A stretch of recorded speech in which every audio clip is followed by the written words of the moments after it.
Right, Ed here again. Thank you for dropping by, if you have done. So this is the third little podcast I'm kind of trying to make to play through some of the sort of guitar tunes which I've been throwing together. If you've come across my other unsetl stuff, then this is all in the same world as that. If you haven't come across my other unsetl stuff, I'll put a little link in the description to link through to that. Please buy it, or please at least listen to it, and you know, you might understand a bit more about where this is all coming from, sort of thing. So the third tune is called okay, so the story here is that I had this this tune is called Things That I Had, and you know, if it's got one meaning, things have never really got one meaning, but if it has one meaning, then it was originally about this hold on a moment.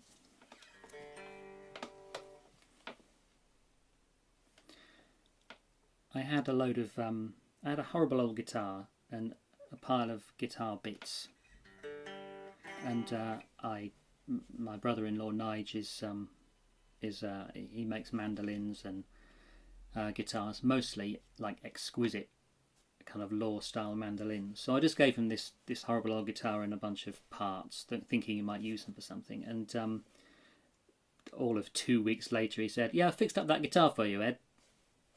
And he'd taken this horrible old guitar and just made it awesome. It's not plugged in, so you won't know how awesome it is, but it looks awesome.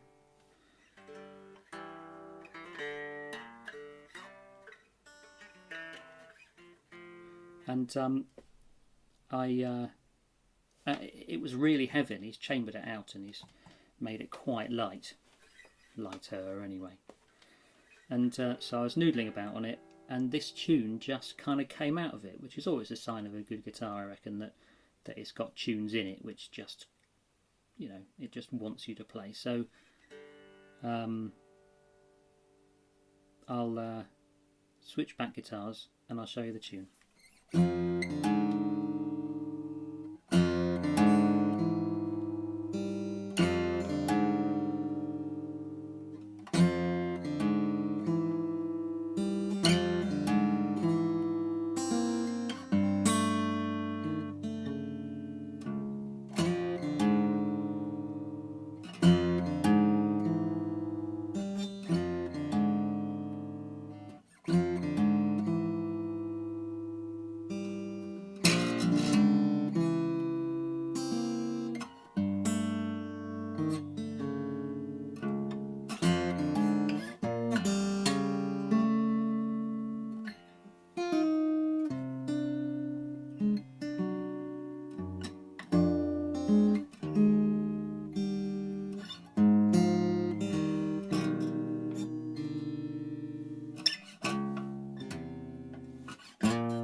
So there's the tune.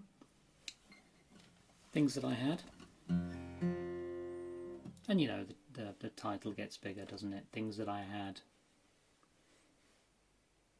My youth, for example. My hair. You know, hopes, dreams, all gone.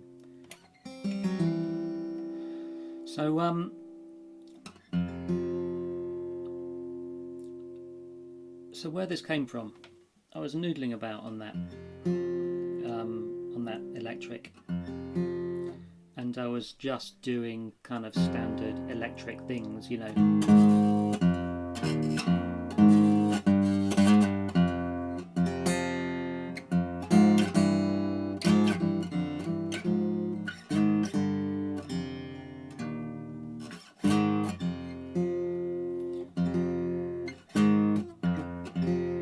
Which is quite nice, and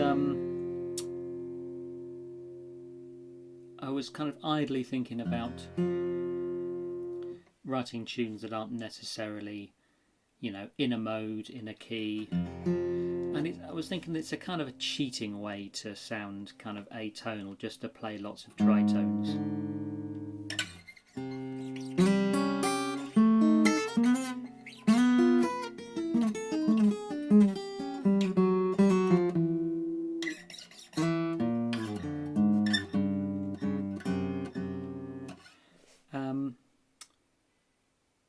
I was thinking, well, that's a bit obvious, but maybe there's a way to hide the tritone in the tune somewhere.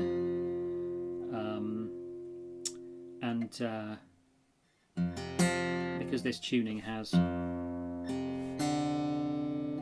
that note, so it's kind of leading you towards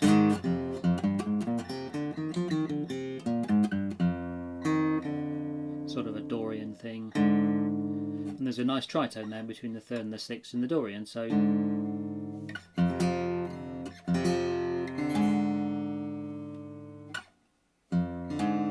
for ages the tune I was just playing endlessly.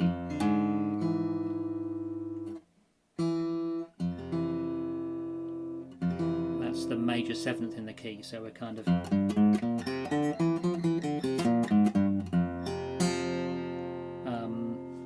so a mode that's got the minor third but the major sixth and seventh.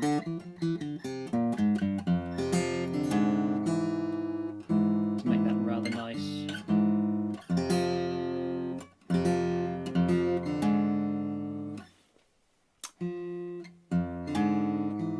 for ages I just went.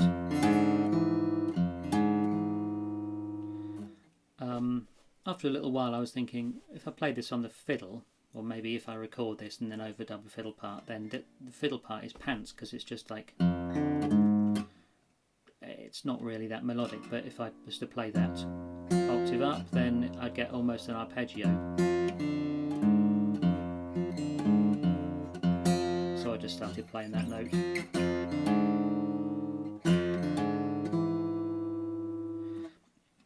Now, listening back to the first couple of little videos I made on here, I talked about sort of like, you know, scales and fingerings and technically things, but I haven't really mentioned that it's all about kind of what they feel like. You know, it's about, it's all very well saying they're nice intervals,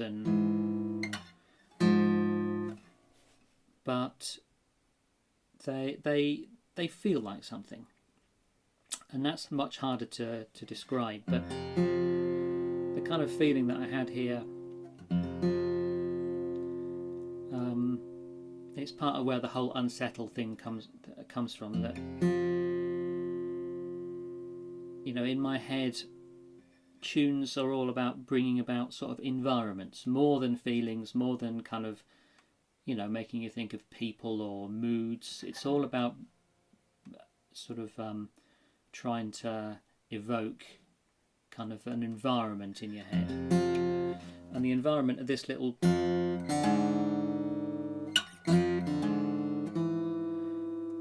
thing feels very claustrophobic to me. Feels claustrophobic to the fingers either, because you're in this very small little box here in the fingers. But it feels like a kind of a claustrophobic kind of environment, and then it breaks out of it a bit.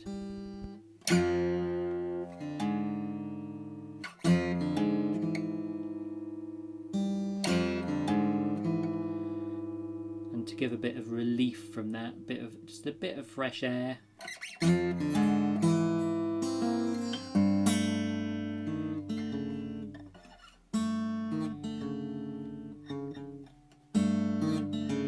Bit of technique I need to sort out there, because I'm kind of muting that string a bit, so the note doesn't ring out.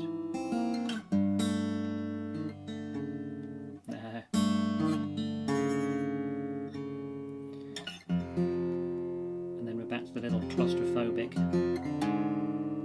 and I think it repeats it enough times that makes you feel rather uncomfortable, which is of course where I'm coming from.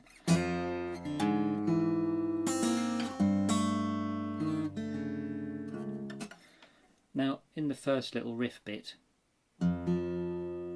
particularly on guitar, it's quite hard to separate. I think the guitar is all about riffs, and folk tunes are really, you know, sometimes only one or two steps over a riff. So we've got this little thing of the minor third and then the sixth. So we're with that tritone note, which then resolves a little bit to the sixth, and then here, same thing but backwards. Tritone resolves to the sixth.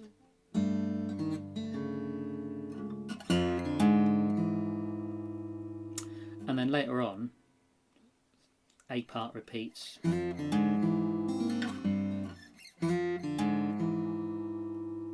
And the last time through, I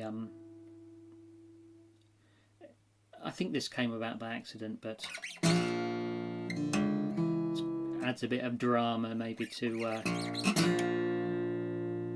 drop the bass note a fourth, and then that little bass line it's making is all the same thing again, minor third.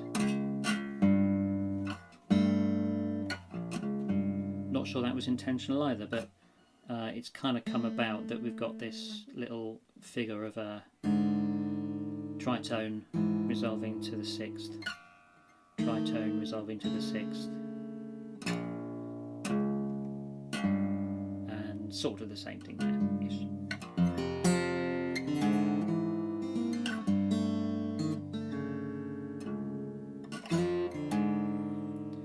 And again, this wasn't necessarily intentional, but the little bass run there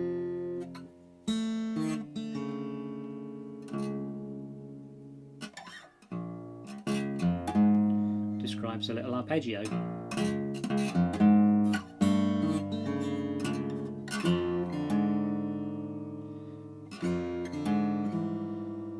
So I've got kind of, it's come about that there's kind of two little melodic figures going on in the treble tune and in the bass tune. So yeah, so that's the A part, this kind of little claustrophobic kind of feeling, at which then breaks out a little bit. So B part needs to go somewhere else.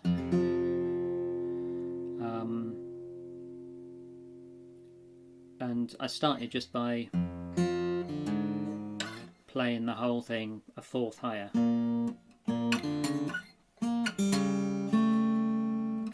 Needs a little run into it. A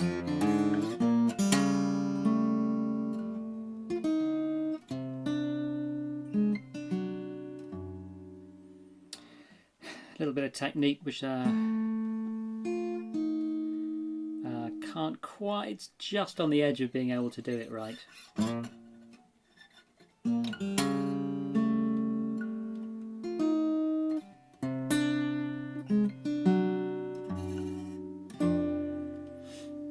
So where we've been quite static, I wanted the tune to kind of move around tonally now, so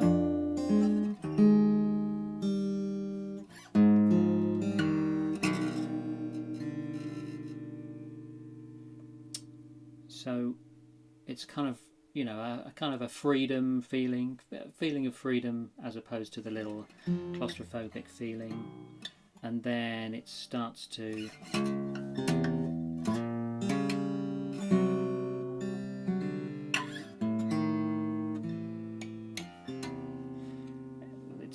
enclose.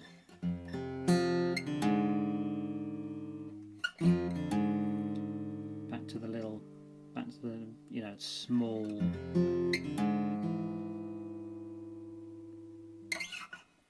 We're almost I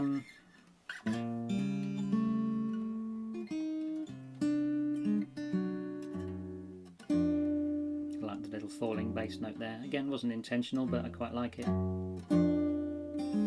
We're almost in a key here, I think.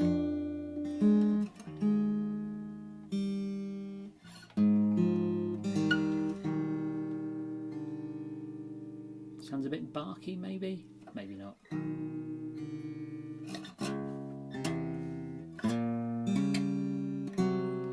And that's this little phrase, just borrowed from the A part. And then we're a little tritone again.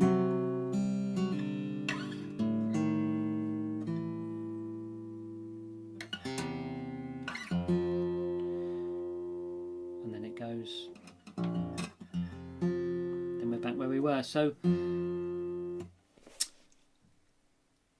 yeah, so that's the tune. I'm interested to see if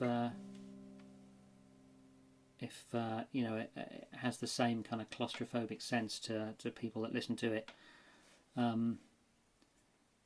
A friend of mine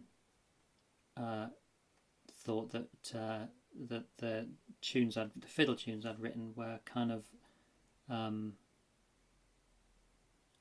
all about kind of you know, strange creatures and you know, fairies and weird kind of dark woodland stuff, which is entirely not what I'd intended, not what I was thinking of when I was writing them, but that was a very strong sense that he had. So it's interesting that you know, what I mean isn't necessarily what other people take from it. That's quite cool, really. So if you know, let me know.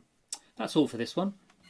There's another tune that immediately follows this. I wrote them to go together, so I'll do another video for that in a sec. So see you then. Okay.